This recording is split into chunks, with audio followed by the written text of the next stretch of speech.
Mooi voort. Bij Mats.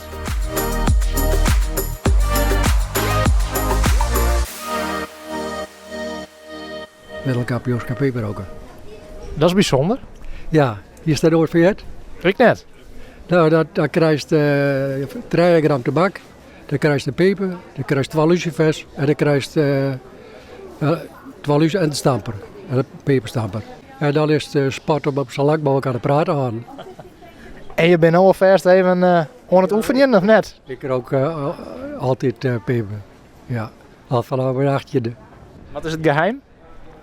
Nou, het geheim is, maar het is wel zo, de master tabak zo goed zo veel mogelijk bij zien. En dan moest eigenlijk zorgen dat er een lidstukje onderin lijkt, wat een huddenstukje, dat er net zo gauw verstopt. Want als je te veel maakt, dan wil er wel verstoppen. Dan ben je de sigaar. Ja, wat zo uit is uit, hè. Dus daar zit hier aan tafel die dat in de gaten houdt.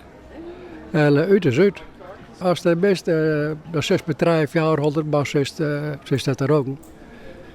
Dat is door de hele wereldwijd, hè. Echt door de hele wereldwijd. Ik ben naar Japan geweest. Op de rook. Ja, dat is wel echt een belevenis. Ja. En wat is daar zo mooi en zo lekker rond misschien? Het is heel ontspannen. Piepen is volle lekkerder dan sigaretten. Dan kan ze pas weer even wat ophellen. Ja, wat er net zonder.